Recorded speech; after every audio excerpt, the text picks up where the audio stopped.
Do you live in an expensive area like New York, LA, San Francisco, or DC?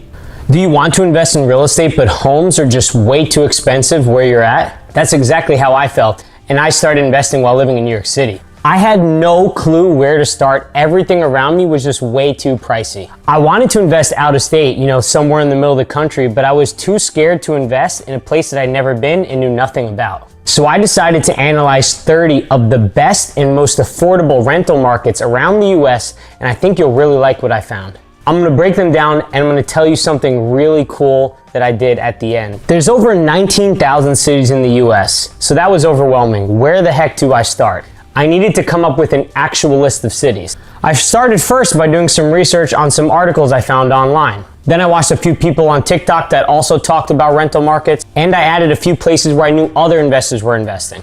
And so the cities that came up were over here, the ones listed on screen. Now let's move on to the data. First, we got crime rate. Crime is important because cities with higher crime rates means that people don't want to live there, and if people don't want to live there, that means home prices won't increase, and it means rents won't increase either. Not to mention that the type of person you're gonna rent to is probably not the person that's gonna pay you on time or ever. So I went to citydata.com to pull up the crime rate for each city. This is not too surprising, but all the cities I found were either around the national average or as high as triple the national average crime rate. Crime wasn't something that I wanted, and I'm sure it's not something you want either.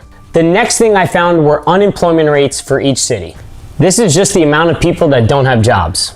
The more people that don't have jobs, then they can't afford to buy homes, and they can't afford to pay you rent because they got no income. So you want to pick cities where the unemployment rate is lower. This way you can increase your chance of getting higher rents. On citydata.com, I found the unemployment rate for November 2020 for each of these cities. Some seem to get harder by COVID than others. Next up is population growth. This is the amount of people moving to or away from a city.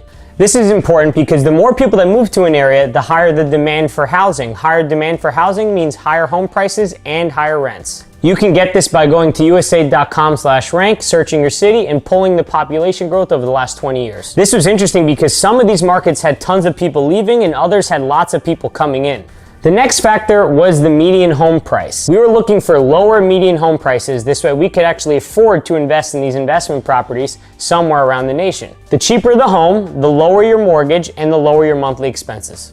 That means more cash flow. For this, I went to zillow.com/research/data. I downloaded the spreadsheet for all of the city's home values. I looked for the city, then I went all the way to the last column to find the last month's home price. Now this part to me was so crazy.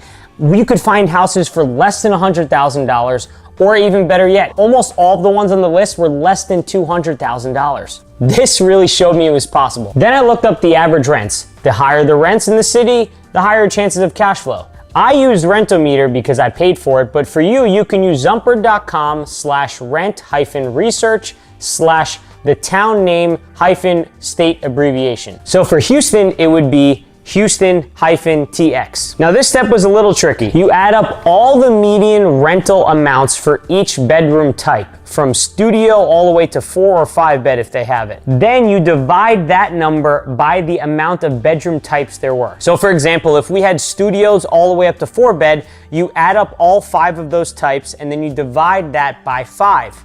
That is your average rent. Another thing that I wasn't expecting was that the rents were actually a lot lower in some of these parts of the country, lower than I had ever expected. Then once you have those last two, you want to find the price to rent ratio. You simply take the median home price and divide it by the annual average rent. This is important because it tells you how high the home prices are compared to the rents. The higher the rents and the lower the price, the better your chances of cash flowing. So take the rental amount from the last step, multiply that by 12, and then divide that into the home price. That's your price to rent ratio. So many of these cities were better than San Antonio, which is where I'd been looking since like May 2020 and struggled to find cash flowing properties. So that was promising to me that there's so many cities out there that you can still find cash flowing properties. Then I looked up property taxes. Property taxes are what the town charges you for owning the land and the house on that land. The lower this number is, the lower your expenses are. The lower your expenses, the higher your chances of cash flowing.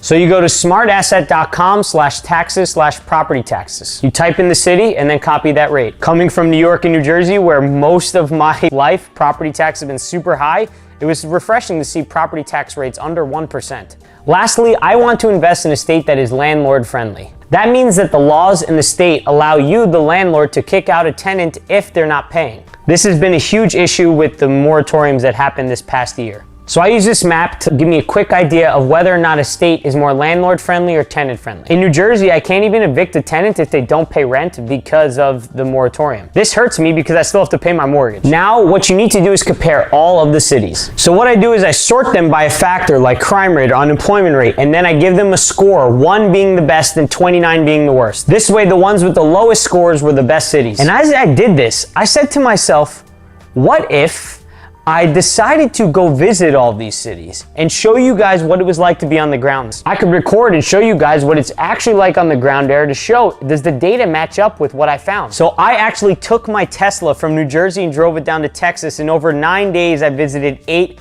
of the best cities on that sheet. I documented the whole thing, interviewed agents and investors there. And I went to go see properties in all of those cities, and I actually made offers on some of them and got a few accepted. Click the subscribe button to see what it's like on the ground in some of the best rental markets around the US.